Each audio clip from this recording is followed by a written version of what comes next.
Descoberta a quarta dimensão por mim mesmo, eu vou mostrar para vocês 3 soluções distintas, onde as duas últimas são opostas entre si, no entanto são irmãs, é uma solução binária, a solução final. E a primeira solução é relacionada a essa figura que vocês estão vendo, chamada de Tesseract. E é sobre ela que vamos começar discorrendo o assunto, por enquanto, para que vocês sigam toda a linha de raciocínio que eu segui até ter encontrado a solução final. O que eu vou reproduzir aqui é uma demonstração realizada num documentário de Carl Sagan no episódio 10 da série Cosmos, aproximadamente 10. Onde ele fala de um romance, um livro de ficção científica escrito na Idade Média por um inglês, estudante de Shakespeare, onde ele fala de uma terra chamada de Planolândia. Mas cuidado, não confunda com as teorias atuais e as antigas de Terra plana, porque não tem nada a ver com a tal da teoria da Terra plana.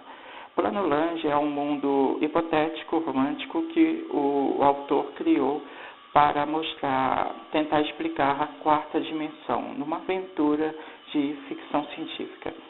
Bem, ele diz que em Planolândia é uma outra dimensão dentro desse nosso universo, ok? É o ponto de vista do autor.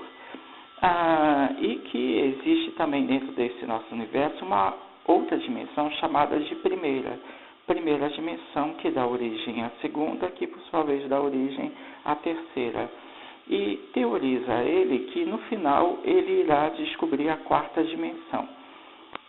O físico Carl Sagan, autor de cerca de 20 livros, um deles, talvez o mais famoso, seja Contato, que todo mundo conhece o filme, esse físico Carl Sagan e também apresentador de televisão, ele dá uma explicação muito interessante que diz que essa reta aqui, que representa a primeira dimensão, ela só vai para frente e para trás, ela representa o comprimento. Quando se fala de duas dimensões, é o mesmo que você pegar essa reta do comprimento e associar a ela, num ângulo de 90 graus, uma outra reta chamada de largura. Então, com o comprimento vezes a largura, você obtém a área. Digamos que essa figura plana, de Planolândia, não possui altura. E se você observar daqui de cima um ser vivo lá em Planolândia, esse ser também é de duas dimensões, que não possui altura, não possui volume, ele só possui área. Ele pode ir para frente, para trás, para a esquerda, para a direita, para todas as diagonais, em círculos, tudo dentro daquele plano. Ele jamais poderá ir para cima nem para baixo, porque não há a terceira dimensão, que é a altura. A primeira dimensão, você observa que ela pode ser medida em metros elevado a 1. Metros elevado a 1. A segunda dimensão é metros elevado a 2. Nós chamamos de metros quadrados. Recebe o nome de área. E, por sua vez, a primeira dimensão recebe o nome de comprimento. Já que na nossa terceira dimensão, ela recebe o nome de volume, pois todos os objetos da terceira dimensão, toda a matéria possui volume. Não importa se o nosso corpo tem volume, as árvores, o mar, as rochas, os átomos, elétrons, nêutrons, prótons, as partículas subatômicas, os quarks e demais partículas, todas, sem exceção, possuem volume. Não importa se é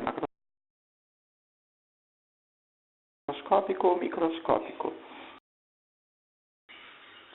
Então, repetindo, a terceira dimensão, ela se chama volume e é m de metros ao cubo, metros cúbicos, ou seja, m elevado à terceira potência.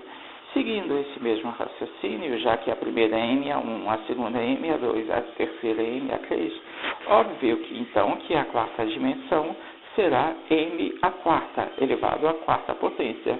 Mas qual o nome que terá a quarta dimensão?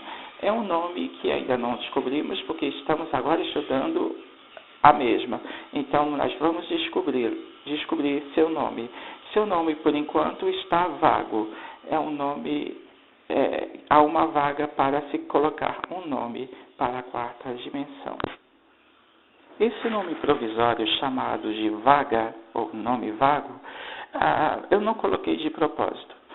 Pelo seguinte, todos os físicos e matemáticos sérios que pesquisaram, fizeram trabalho científico sobre a quarta dimensão, eles, quando querem representar a segunda dimensão por um quadrado perfeito, você nota que em todos os vértices, em cada par de arestas, há 90 graus angulares. Perfeito. Para que se forme a terceira dimensão, eles sabem que se pega uma reta, se leva do norte para o topo, ou zênite, e se faz um ângulo de 90 graus também com os outros dois vértices. Os outros dois vértices não, outras duas arestas. Então, concluíram eles, há muitas e muitas décadas atrás, um século atrás, na verdade, que a quarta dimensão também teremos que pegar um vetor, uma reta, uma seta, e colocar um ângulo de 90 graus para com as demais, respeitando o mesmo ângulo que todas elas tiveram entre si. Neste caso, para que se forme uma quarta dimensão, a única reta possível que se pode imaginar seria para fora do objeto 3D, de 3 dimensões. Então, você coloca assim uma seta para fora, ou para a direita, ou para a esquerda, ou para cima, ou para baixo. Então, essa seta representa a primeira parte de um novo objeto quadridimensional. Agora, veja o seguinte, como esse vídeo terá cerca de 12 partes, e essa parte que você está assistindo é a primeira, eu vou concluir em breve essa primeira parte, será bem mais curta. Essa reta que você puxou para fora, ela produz uma ideia, a ideia da quarta dimensão começando a ser formada. Então, quando você puxa a mesma reta para hipotéticas a partir Então, quando você puxa essas retas a partir dos respectivos vértices, se você puxar a primeira, considerando que a primeira está em cada vértice, pois é uma questão de escolha, você tem essa figura aqui, que é chamada de tesseract. Mas o grande problema é chamada de tesseract. Mas o grande problema dos físicos e matemáticos antigos e dos contemporâneos é que eles empacaram na figura do tesseract e não conseguiram imaginar mais uma solução, pois o tesseract é apenas o início do raciocínio.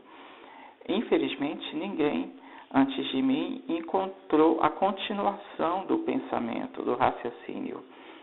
Eu encontrei a continuação e vou explicar aqui para vocês qual é a tal continuação e, consequentemente, qual é a solução do problema que nos levou a descobrir qual é a quarta dimensão.